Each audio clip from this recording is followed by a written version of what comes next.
Well, it's finally back, and it's about as awful as I thought it would be, and saying I'd rather take up carpentry with my face so I'd resemble the Hell Priest is an understatement. That's right.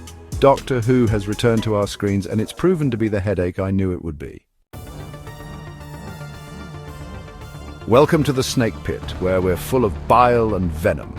I'm your host, Snake Daemon, and today we're diving headfirst into the swirling mess that is the latest episode of Doctor Who.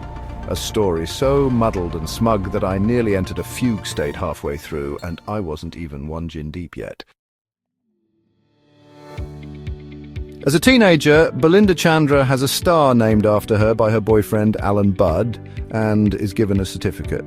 He proposes, but she rebuffs him. Fast forward 17 years, and Belinda's abducted by robots and taken to Miss Belinda Chandra 1, yes, that's actually what they called it, a planet near her star. The Miss Belinda Chandrakind are made up of humanoids and robots who once coexisted peacefully, until the bots decided pacifism was overrated and took over. They're being controlled by the great AI generator who plans to merge with Belinda as their queen. While the Doctor gives chase, the spaceship flies through a time fracture. Belinda arrives 6 months later than the Doctor, who's now somehow become the historian of the planet. Exploiting a glitch that makes robots ignore every ninth word, the Doctor and a band of rebels launch a rescue.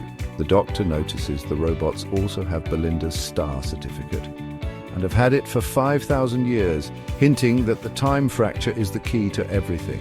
Belinda surrenders to keep the rebels safe and is taken to the great AI generator, who turns out to be none other than Alan himself. After Belinda blamed him for the mess, the robots used the time fracture to nab him a decade earlier, and he merged with the machines out of spite and pain. Thanks to the every ninth word loophole, Alan confesses his agony. Belinda merges her certificate with his, and the two experience all of time at once. Alan is conveniently reverted into a sperm and egg, and a robot mops up the mess.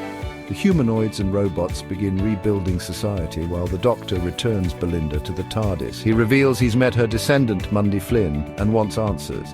But Belinda's done being someone's cosmic collectible and demands to go home. But the TARDIS bounces off her return date, May 24th, 2025, and the Doctor says they'll have to take the long way around. As they vanish into the time vortex, debris from Earth landmarks and the certificate float in space, presumably a metaphor for the state of this show. Now, I could go into what I liked and hated about this episode, but, to do that, I'd have to stop playing the Coma game. The one where you take a shot every time the Doctor acts like someone who's never heard of basic empathy, laughs when people are vacuumed up by a robot cleaner, and makes you question if you're watching Doctor Who or Black Mirror with a concussion. I mean, yes, I was relieved that the blink and you miss it character from the trailer wasn't who I feared it might be. Thank you, Russell, for not desecrating Omega this week. I genuinely thought you were about to torch another classic villain, and honestly, given how loose this plot was, I wouldn't have put it past you. But let's move on to the numbers, because here's where the real delusion sets in. The overnight figures for this year came in at 2 million, and sure enough, the coping began. It's fine, they say. People watch on catch-up. Sound familiar? Well, let's rewind to last year, when the BBC finally dragged out the so-called 7-day numbers, not after 7 days, mind you, but after well over 2 weeks. They added a measly 1.2 million. Then came the consolidated figures, which barely nudged the total upward. Hardly the renaissance of a flagship sci-fi titan, is it? But let's address the other ticking time bomb here, the Copium. Oh, the mass levels of Copium are already reaching stratospheric heights. 2 million views. Ah, yes, the number hasn't changed from last year. It looks like they have that mythical modern audience they wanted. Hardly the 5-for-1 brag they said, is it?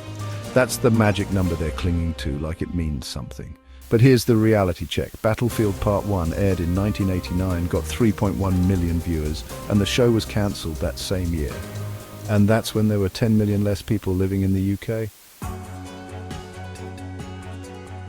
So now we've got 10 million more potential viewers, modern streaming convenience, international backing from Disney, and the return of a supposedly fan-favourite showrunner. And we're still trailing behind what the BBC once considered a death sentence for the series, and spare me the iPlayer. excuse. Look, I get it. It's 2025, and yes, people stream, but if this show was actually generating buzz, if kids were hooked and fans were hungry, you'd see it in the numbers, and more importantly, you'd see it in the repeat views. Back when I was collecting the VHS tapes, which I still own, by the way, I watched Terror of the Zygons and The Curse of Fenric at least 10 times in the same week. I was a kid rewinding the tape and watching it again because it was good. That's the behavior you'd see today too. Only now kids don't even need to rewind. It's one click, instant replay. But where are the signs of that engagement now? They're not there. So either people aren't watching it again or they're not watching at all. And either way, it's a message some fans really don't want to hear. Thanks for dropping by the Snake Pit, where we thrive on untapped potential and lost opportunities. Don't forget to subscribe and hit that bell, like the video, and leave your opinions in the comments, where, naturally, I won't read them. Until next time, stay venomous.